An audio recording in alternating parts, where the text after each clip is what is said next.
இந்த வீடியோவை உங்களுக்கு வழங்குவோர் மாலை முரசு செய்திகள் தொலைக்காட்சியின் படிப்போம் ஜெயிப்போம் உயர்கல்வியை தேர்ந்தெடுப்பதில் உள்ள சந்தேகங்களை தீர்க்கும் நிகழ்ச்சி தினமும் மாலை 5 மணிக்கு. வணக்கம். மாலை முரசு செய்திகளை விரிவாக பார்ப்பதற்கு முன் தலைப்புச் செய்திகளை பார்க்கலாம். இந்திய விண்வெளி வீரர் சுபான்ஷு சுக்லா உள்ளிட்ட 4 வீரர்கள் சர்வதேச விண்வெளி மையத்திற்கு பயணம். ஃபால்கன் 9 ராக்கெட்டில் இருந்து டிராகன் விண்கலம் மூலம் சர்வதேச விண்வெளி மையத்துக்கு புறப்பட்டனர்.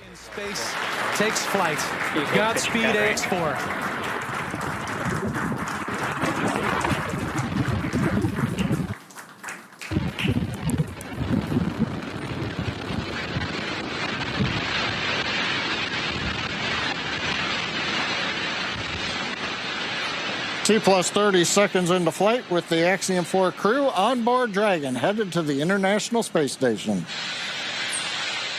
Waiting to hear call-outs from the...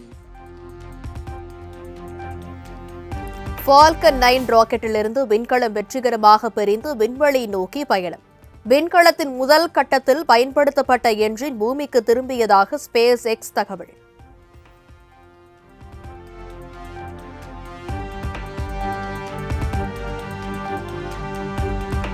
வெற்றிகரமாக விண்ணில் பாய்ந்த ஸ்பேஸ் எக்ஸ் விண்கலம் மணிக்கு 6000 கிலோமீட்டர் வேகத்தை எட்டியது. நாளை மாலை 4:30 மணிக்கு சர்வதேச விண்வெளி நிலையத்தை விண்கலம் சென்றடையும் என தகவல்.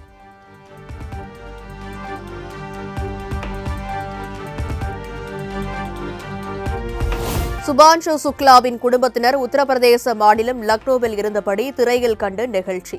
சுக்லா பயணம் நாட்டிற்கு கிடைத்த பெருமை என டெல்லியில் இருந்து மத்திய அறிவியல் துறை அமைச்சர் ஜிதேந்திர சிங் புகழாரம்.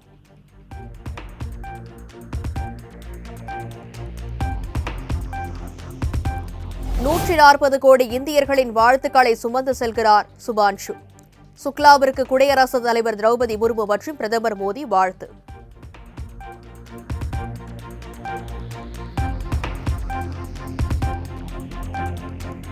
ஆயிரத்து 1975ஆம் ஆண்டு அவசர நிலை கொண்டுவரப்பட்ட எதிராக மத்திய அமைச்சரவை கூட்டத்தில் தீர்மானம். வன்முறையால் பாதிக்கப்பட்டவர்களுக்காக பிரதமர் மோடி தலைமையில் 2 நிமிடம் மௌன அஞ்சலி.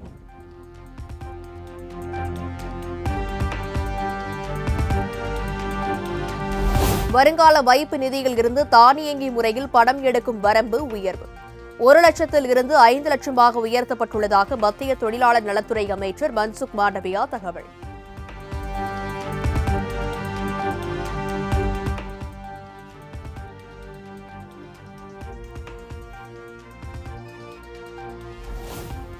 பிரதமர் மோடி தலைமையிலான ஆட்சியில் கடந்த 11 ஆண்டுகளாக அறிவிக்கப்படாத அவசர நிலை நீடிக்கிறது. இந்திய வரலாற்றின் 2 அத்தியாயம் என இந்திரா ஆட்சியை பிரதமர் விமர்சித்த நிலையில் காங்கிரஸ் சாடல்.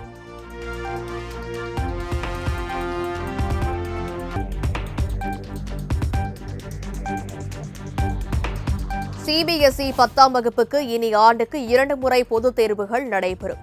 முதல் கட்ட தேர்வில் மதிப்பெண் போதவில்லை என கருதினால் மாணவர்கள் 2ஆம் கட்ட தேர்வை எழுதலாம் என அறிவிப்பு.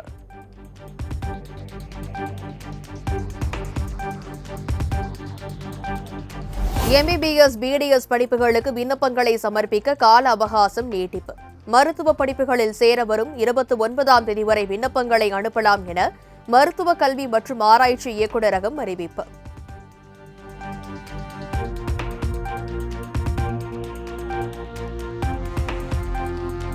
வேலூரில் 197 கோடியே 81 லட்சம் மதிப்பீட்டில் கட்டப்பட்டுள்ள பென்லாண்ட் அரசு பல்நோக்கு உயர் சிறப்பு மருத்துவமனை முதலமைச்சர் மு க ஸ்டாலின் திறந்து வைத்தார்.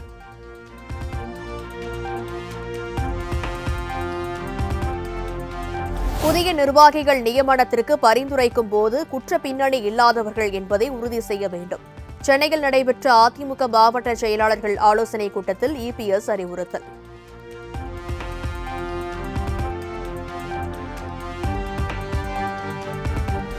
மா கொள்முதல் விலையை உயர்த்த மத்திய அரசு நடவடிக்கை எடுக்க வேண்டும். முதலமைச்சர் எழுதிய கடிதத்தை மத்திய அமைச்சர் சிவராஜ் சிங்கிடம் நேரில் வழங்கி தமிழ்நாடு அமைச்சர் சக்கரபாணி வலியுறுத்தல். டெல்லியில் மத்திய பொது விநியோகத்துறை அமைச்சர் பிரகலாத் ஜோஷியுடன் உணவுத்துறை அமைச்சர் சக்கரபாணி சந்திப்பு. தமிழகத்திற்கான 2670 கோடியை உடனடியாக விடுவிக்க கோரி மனு அளித்ததாக தகவல்.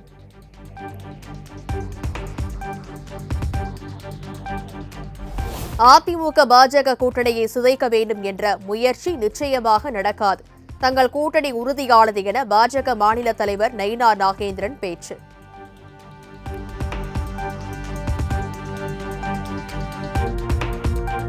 திமுக கூட்டணியில் எந்த புகைச்சலும் இல்லை என அமைச்சர் KN நேரு பேட்டி. கூட்டணிக்குள் ஏதாவது பிரச்சனை வர வேண்டும் என எதிர்க்கட்சியினர் ஆசைப்படுகிறார்கள் என சாடல். புகையும் எங்கேயும் வரல, நல்லா சுகமா இருக்கு. கூட்டணி தோழர்கள் நல்லா இருக்காங்க. நம்முடைய தலைவர் அவங்கள நல்லா அனுசரிச்சு கொண்டு போறாங்க. எல்லா இருந்தாலும் தலைவர் பாத்துக்குவாங்க. அவங்க ரொம்ப ஆசைப்படுறாங்க ஏதாவது வருமானு. ஆனா அவங்களுக்குள்ளதான், அவங்களோட இருந்தவங்க தான் ஒருத்தரோட ஒருத்தர் சத்தம் போட்டுக்கிறாங்களே தவிர எங்களுதுல ஒன்றும் பிரச்சனை இல்லை.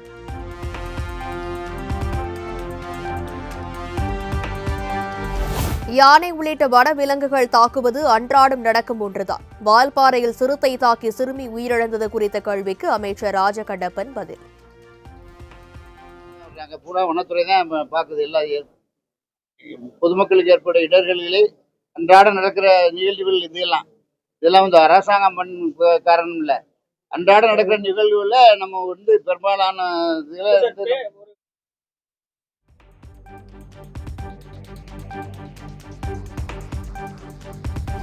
போதைப்பொருள் பயன்பாடு குறித்த வழக்கில் நடிகர் கிருஷ்ணாவிடம் போலீசார் விசாரணை.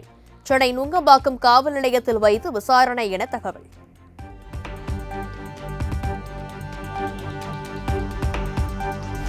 உள்துறை அமைச்சர் அமித்ஷா குறித்து அவதூறு பேசியதாக புகார். திமுக MP R. ராசா மீது நடவடிக்கை எடுக்க கோரி சென்னை காவல் ஆணையர் அலுவலகத்தில் பாஜக சார்பில் புகார் மனு.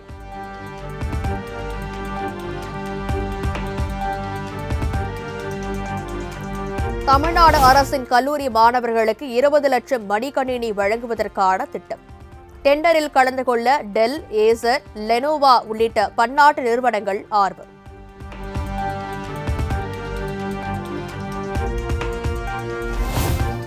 தேசிய நெடுஞ்சாலைகளில் சுங்க கட்டணம் வசூலிக்க தடை கோரி தொடரப்பட்ட வழக்கு. சுங்க கட்டணத்திற்காக அரை மணி நேரத்திற்கும் மேலாக வீணாவதால் இதற்கு மாற்று வழி இல்லையா என உயர்நீதிமன்ற மதுரை கிளை கேள்வி.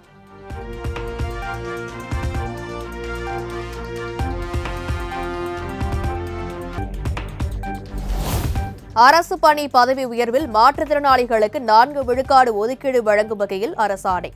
உத்தரவை கண்காணிக்க மாநில அளவில் மாற்றுத்திறனாளிகள் துறை ஆணையர் ஒருங்கிணைப்பு அலுவலராக நியமனம்.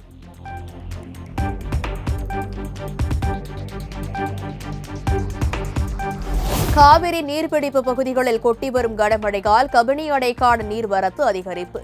20,000 கன அடியில் இருந்து 25,000 கன அடியாக அதிகரித்துள்ளதால் ஒகேனக்கலில் ஆர்ப்பரிக்கும் தண்ணீர்.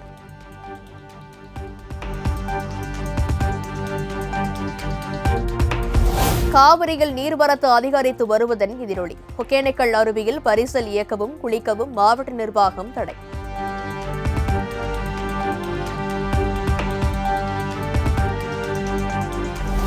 விழுப்புரம் மாவட்டம் திண்டிவனத்தில் அதிமுக MP CV சண்முகத்தை கொலை செய்ய முயன்றதாக தொடரப்பட்ட வழக்கு.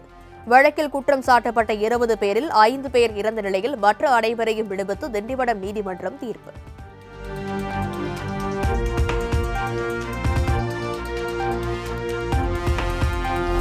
பாமகவில் தாம் நியமித்த நிர்வாகிகளே தேர்தலில் போட்டியிடுவார்கள் என ராமதாஸ் அதிரடி. தேர்தலில் யாருடன் கூட்டணி என்பது பற்றி பேச்சுவார்த்தை நடத்தவில்லை என விளக்கம். அந்த வகையில் இங்கே வந்திருக்கின்ற பொறுப்பாளர்கள், மாவட்ட செயலர், மாநில தலைவர், மற்ற பொறுப்பாளர்கள்லாம் இவர்கள்தான் தேர்தலிலே நிற்கப் போகிறார்கள். இவர்களைத்தான் நான் தேர்ந்தெடுத்தேன். இவர்கள்தான் எதிர்கால சட்டமன்ற உறுப்பினர்.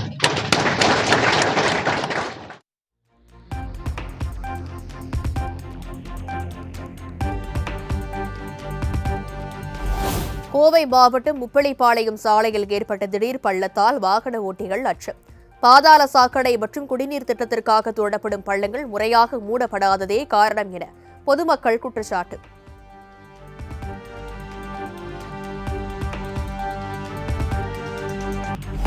விருத்தாச்சலம் அரசு ஒழுங்குமுறை விற்பனை கூடத்தில் எடை போட ஆள் இல்லாததை கண்டித்து விவசாயிகள் மறியல். புகார் அளிக்க அலுவலகத்திற்கு சென்ற நிலையில் அங்கேயும் யாரும் இல்லாததால் விவசாயிகள் அதிர்ச்சி.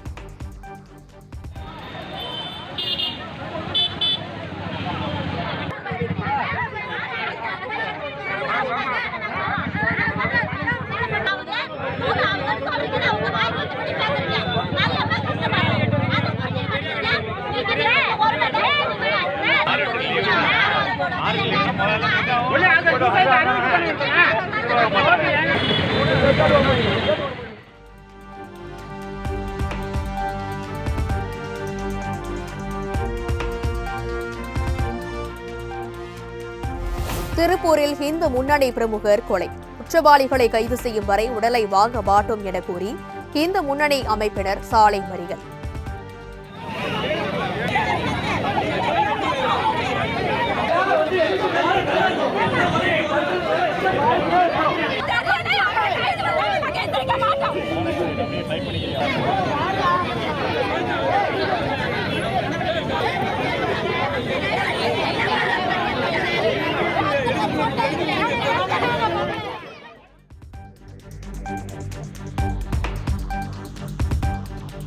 திருவள்ளூர் மாவட்ட பாஜக பொருளாளர் வீட்டில் 40 சவரன் தங்க நகை திருட்டு. கைரேகை நிபுணர்களை கொண்டு போலீசார் விசாரணை.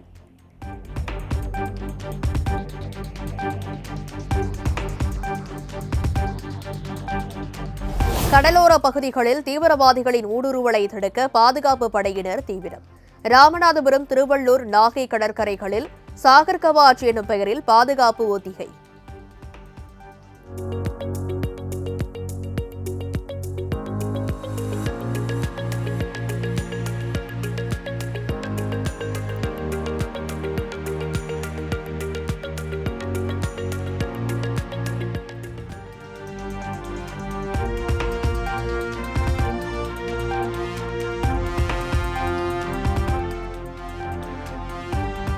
கூடலூர் மற்றும் அதன் சுற்றுவட்டார பகுதிகளில் உள்ள குடியிருப்பு பகுதிகளுக்குள் உலாவரும் காட்டு யானைகள்.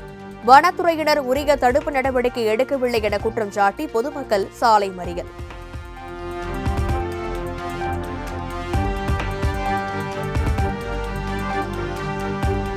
குடியிருப்பு, சுயதொழில் என தங்களின் வாழ்வாதாரத்தை மேம்படுத்திய நாமக்கல் ஆட்சியருக்கு கண்ணீருடன் பிரியாவிடை கொடுத்த திருநங்கைகள். ஆட்சியர் உமாவும் கண்கள் கலங்கி உணர்ச்சி வசம்.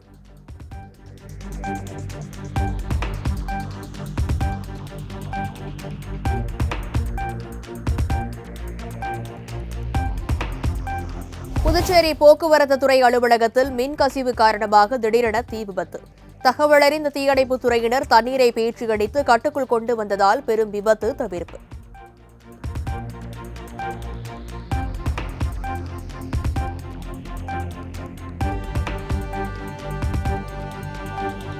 வானமே எல்லை என்பதால் பறப்பதற்கு யாரிடமும் அனுமதி கோர வேண்டிய அவசியமில்லை. காங்கிரஸ் தலைவர்களுடனான மோதல் போக்கு முற்றி வரும் நிலையில் காங்கிரஸ் எம்பி சசி தரூர் பதிவு.